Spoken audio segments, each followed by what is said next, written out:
رشتہ داری اور ہے، مصطفیٰ کی وفاداری اور ہے۔ نعرہ تکبیر، نعرہ رسالت، علماء اہل سنت، تاج العلماء، نعرہ تکبیر۔ اتنے گھٹیا اور اتنے کمزور مسلمان ہیں کہ 4 بجے ہمارے منہ سے نعرہ بھی نہیں نکلتا، اور وہ کیسے مسلمان تھے جو دریائے نیل کی روانی کو صرف ایک خط لکھ دے تو روانی کا مزاج بدل جائے۔ ہم وہ مسلمان نہیں ہیں، ارے جن کا چہرہ دیکھو تو خدا یاد آ جائے۔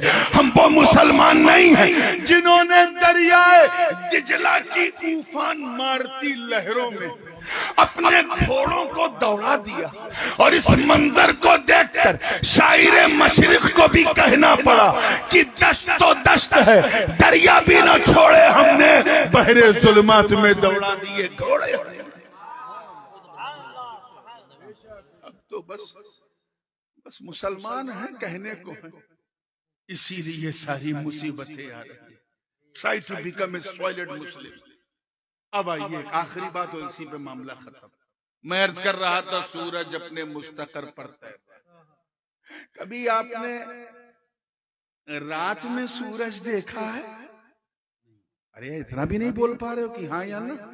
نہیں دیکھا، کیونکہ سورج کہتے ہی اسے ہیں جو رات کے اندھیرے کو چھانٹ کر دن دکھائے۔ اسی لیے رات میں تارے دکھتے ہیں کیونکہ سورج نہیں دکھ رہا، اور دن میں سورج جب دکھتا ہے تو تارے بولو نہیں نظر آتے۔ لیکن کبھی کبھی کچھ جگہوں پہ ایسا ہوتا ہے مفتی صاحب کی جہاں ہم لوگ پہنچ جائیں، بدعقیدوں کو بھی دن میں تارے نظر آنے لگے۔ لیکن سائنٹیفکلی جب سورج نکلتا ہے تو تارے چھپ جاتے ہیں، اور جب رات ہوتی ہے یعنی سورج چھپتا ہے تو تارے۔ اسی لیے چاند دیکھنے کے لیے بھی ہم لوگ مغرب کے ٹائم کا انتظار کرتے ہیں۔ ہمیں معلوم ہے جب تھوڑا سا اندھیرا آئے گا، سورج چھپے گا، تبھی چاند دکھے گا۔ خیر رمضان کا چاند دیکھنے کے لیے جو روزے دار ہیں وہ تو دعا کرتے ہیں، اے اللہ ایک دن اور دے دے، ایک دن اور دے دے، ایک دن اور جو لوگ روزہ نہیں رکھتے یا ایک دن رکھتے ہیں 4 دن چھوڑتے ہیں، وہ 4 ہی بجے سے مسجد کے مینارے پہ کھڑے رہتے ہیں۔ چائے سے زیادہ کیتلی گرم، ایک تو چوری اوپر سے سینہ زوری۔ خیر وہ ایک الگ چیپٹر ہے، کبھی موقع رہا تو اس بتائیں گے۔ کہنے کا مطلب صرف اتنا ہے کہ تارا تبھی دکھتا ہے جب سورج چھپتا ہے، اور سورج چھپتا ہے مٹتا نہیں، ختم بولیے نہیں ہوتا، صرف چھپتا ہے۔ اگر ختم ہو جائے تو دوسرے دن دکھے گا کیسے؟ اور یہ چھپنا بہت ضروری، کیونکہ سورج چھپے گا نہیں تو چاند تارے دکھیں گے نہیں۔ اسی لیے ضروری ہے کہ اے سورج چھپ جا تاکہ تارے نظر آ جائیں، چاند نظر آ جائیں۔ اس آیت کی تفسیر میں بعض صوفیاء نے کہا کہ وہ سورج کوئی اور نہیں، کأنک شمس والانبیاء کواکب اذا طلعت لم یبد منہن کوکب، وہی سورج جسے قرآن نے والشمس وضحاها والقمر اذا تلاها والنہار اذا جلاها واللیل اذا یغشاها، وہی سورج جسے قرآن نے والضحی واللیل اذا سجا ما ودعک ربک وما قلی کہا۔ مطلب وہ سورج کوئی اور نہیں، وہ مصطفیٰ کا شمس نبوت ہے۔ جب تک چمک رہا تھا ظاہری طور پہ ابو بکر کی صداقت چھپی ہوئی تھی، عمر کی عدالت چھپی ہوئی تھی، عثمان کی سخاوت چھپی ہوئی تھی، علی کی کرامت چھپی ہوئی تھی، حسن کی امامت چھپی ہوئی تھی، حسین کی شہادت چھپی ہوئی تھی۔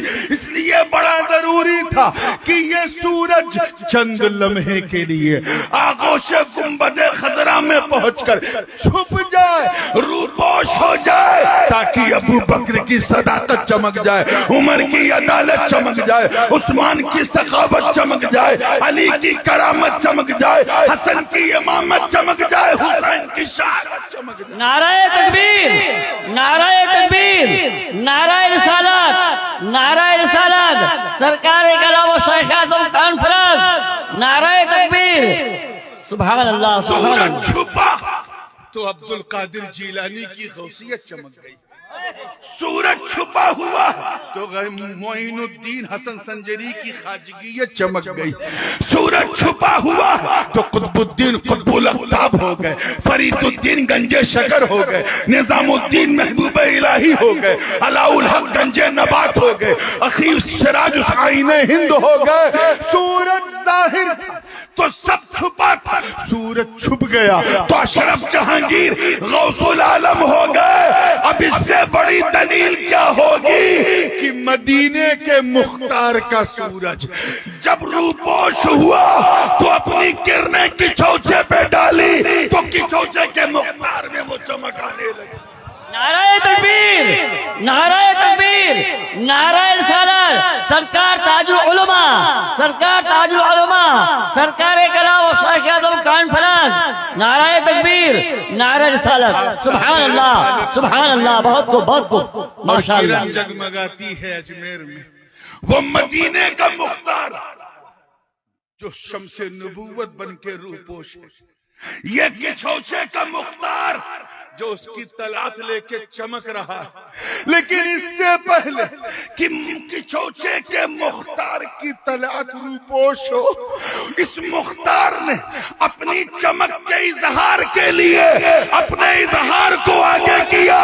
دنیا جلوہ اظہار میں مختار کو دیکھ. سبحان اللہ, سبحان اللہ, سبحان اللہ, سبحان اللہ, سبحان اللہ. جلوہ اظہار میں مختار کو دیکھنے لگی اور یہ سلسلہ صبح قیامت تک چلتا رہے گا. بس جو دو پیغام ہیں اسی کو لے کے اٹھو اور سلام پڑھو.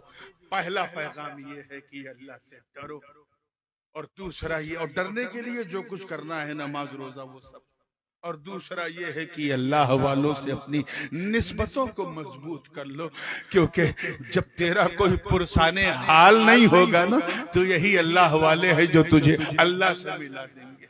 قابل مبارکباد ہے کمیٹی کے جملہ کارکنان, تمام منتظمین, علماء, مشائخ. اتنی بوڑھی رات میں بھی, ٹھنڈی رات میں بھی, پوری گرمی کے ساتھ ماشاءاللہ اتنی رات تک جلسہ کیا. اب ایک سبق آج مجھے مل گیا ہے, نیکسٹ ٹائم جب کبھی اس خطے میں آؤں گا, خاص کر جاڑے کے موسم میں کان پکڑتا ہوں, ٹرین سے نہیں آؤں گا انشاءاللہ تعالی. پھر رات بھی جوان ہوگی, بات بھی جوان ہوگی. وآخر دعوانا ان الحمدللہ رب العالمین. صلاۃ و سلام یا نبی سلام